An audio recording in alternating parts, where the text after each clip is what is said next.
नमस्कार. लग्नाची बेडी या मालिकेच्या येणाऱ्या भागामध्ये जबरदस्त असा ट्विस्ट येणार आहे. तर आपण बघितलं, मधूने आयुषला किडनॅप करायला सांगितलेलं असतं, पण त्याचा सगळा आरोप आता सिंधूवरती येतो. शकुंतला येऊन म्हणते की काय गं रुक्मिणी, तू सिंधूला सांगितलंस ना माझ्या मुलाला आयुष रावांना किडनॅप करायला, आणि तिनेच माझ्या आयुष रावांना किडनॅप केलेलं आहे. कुठे आहेत माझे आयुषराव? तेव्हा सिंधू तिथे येते आणि म्हणते की मी आयुषला किडनॅप केलेलं नाही आहे, आणि जर तसं असेल तर आयुषला मी स्वतः शोधून काढेन. तेव्हा इथे राघव म्हणत असतो, आणि त्यामागचा खरा गुन्हेगार कोण आहे ते सुद्धा मी शोधून काढेन. तेव्हा आता राघवने या सगळ्याच्या मागचा खरा गुन्हेगार कोण आहे ते शोधून काढलेलं असतं. राघवच्या समोर खूप मोठ्या गोष्टीचा उलगडा झालेला असतो. इथे आयुषच्या किडनॅपिंगच्या मागे दुसरा तिसरा कोणाचा नाही तर मधूचा आणि विभावरीचा हात असतो. हे सत्य आता राघवच्या समोर येणार असतं, आणि हे सत्य स्वतः जो किडनॅपर आहे तो सगळ्यांसमोर सांगणार असतो. त्यामुळे आता दोन गोष्टीचा खुलासा हे घरातील रत्न पारखेंसमोर आणि शकुंतलासमोर होणारच असतो. तर इथे राघव आता आयुषला कशा पद्धतीने वाचवतो आणि खऱ्या किडनॅपरला आणि गुन्हेगाराला कसं सगळ्यांच्या समोर आणतो ते आपण सविस्तरपणे बघणारच आहोत. तर आता राघवने आयुषला शोधून तर काढलेलं असतं. तो गुंड लोकांना मारतो आणि आयुषला सेफली आता तो त्या नरकातून बाहेर काढतो. तेव्हा ती गुंड लोक आता राघववरती अटॅक करतात, पण त्यांचा जो म्होरक्या असतो त्याला आता राघवने पकडलेलं असतं, कारण राघवने आपली संपूर्ण टीम कामाला लावलेली असते आयुषला शोधण्यासाठी. त्यामुळे आयुष आता सापडलेला असतो आणि किडनॅपरसुद्धा सापडलेला असतो. पण त्या किडनॅपरला कुणी सुपारी दिलेली असते आयुषला किडनॅप करण्यासाठी ते अजूनही राघवच्या समोर आलेलं नसतं. पण आता राघवने जेव्हा ते मोरक्याला पकडलेलं असतं तेव्हा त्याला मारतो आणि आता त्याच्याकडून खरं वधून घेण्याचा प्रयत्न करतो.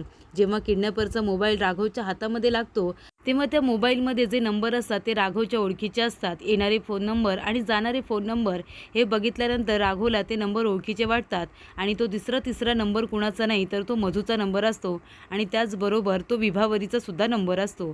तेव्हा राघवच्या आता लक्षात आलेलं असतं की या सगळ्याच्या मागचा खरा गुन्हेगार कोण आहे. आणि राघव आता सिंधूला ते नंबर दाखवतो. तेव्हा सिंधू म्हणते हा नंबर तर ओळखीचा आहे, मधुताईंचा नंबर आहे, आणि त्याचबरोबर विभावरी काकूंचा सुद्धा नंबर आहे.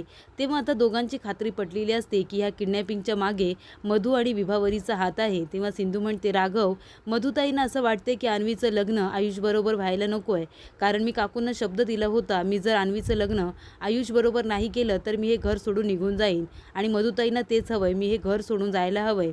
तेव्हा राघव म्हणतो की मधूच्या मनात जे काही आहे ना ते कधीच पूर्ण होणार नाही आहे, कारण मी तुला या घरातून कधीच जाऊ देणार नाही आहे. मी तुझ्यावरचं माझं प्रेम अख्ख्या घरासमोर व्यक्त केलेलं आहे, आणि मी लग्न जर करेन तर तुझ्याशीच करेन, नाहीतर मी आता कुणाचाही विचार करणार नाही, असं राघव आता सिंधूला स्पष्टपणे सांगतो. तरी ते राघव म्हणतो की आता हे सत्य रत्न पारखींच्या समोर तर येईलच, पण शकुंतला काकूंच्या सुद्धा समोर यायला हवं आहे, कारण त्यांनी तुझ्यावरती किडनॅपिंगचा आरोप केलेला आहे आणि तो मला खोडून टाकायचा आहे. जो खरा गुन्हेगार आहे तो सगळ्यांच्या समोर यायलाच हवा. तेव्हा राघव म्हणतो की सिंधू, जर आपण सगळ्यांना सांगायला गेलो या सगळ्याच्या मागे मधू आणि विभावरी आहे तर मधू खोटं बोलेल आणि आपल्याला तोंडावरती पाडेल. तेव्हा आपण एक काम करूया, आपण आपल्याबरोबर प्रूफ घेऊन जाऊया. तेव्हा सिंधू म्हणते काय प्रूफ घेऊन जायचं आहे? तेव्हा राघव म्हणतो आपण आपल्याबरोबर आयुषला आणि या किडनॅपरला सुद्धा घेऊन जायचं आहे, त्याच्यासमोरच आपण खऱ्या गुन्हेगाराचा पर्दाफाश करायचा. तेव्हा सिंधू म्हणते ठीक आहे. तेव्हा राघव आता आपल्याबरोबर खऱ्या किडनॅपरला आणि आयुषला सुद्धा घेतो, आणि सगळेजण आता लग्न मंडपामध्ये येतात. तर इथे रुक्मिणीने अन्वीच्या आणि प्रमोदच्या लग्नाची सगळी तयारी तर करून ठेवलेली असते, पण आता सिंधू आणि राघव नसल्यामुळे आणि इथे अन्वीसुद्धा लग्नाला तयार नसल्यामुळे लग्न तिथेच थांबलेलं असतं. तेव्हा आता इथे सगळेजण राघवची आणि सिंधूची वाट बघत असतात. शकुंतलासुद्धा तिथे आलेली असते. आपल्या मुलाला कुणी किडनॅप केलं आहे हे तिला शोधूनच काढायचं असतं, आणि त्या व्यक्तीचं नावसुद्धा माहिती करून घ्यायचं असतं. त्यामुळे आता इथे मधू खूपच जास्त टेन्शनमध्ये आलेली असते. ती म्हणते मम्मा, आपलं नाव जर राघवला कळलं तर, त्या किडनॅपरने जर आपली नावं सांगितली तर मला खूप जास्त भीती वाटते. तेव्हा विभावरी म्हणते असं काही होणार नाही आहे. तेव्हा आता आयुष राघव बरोबर आता रत्न पारखींच्या इथे येतो. तेव्हा अन्वी आयुषला बघते आणि खूपच जास्त खुश होते आणि त्याला जाऊन मिठी मारते. तेव्हा इथे राघवसुद्धा म्हणतो की मी माझ्याबरोबर अजून एका व्यक्तीला घेऊन आलो आहे, ज्यांनी हा गुन्हा केलेला आहे, ज्यांनी आयुषचं किडनॅपिंग केलं होतं. तेव्हा इथे शकुंतला म्हणते कोण आहे तो माणूस, त्याची एवढी हिंमत झाली माझ्या आयुषरावांना किडनॅप करायची, त्यांना हात लावायची.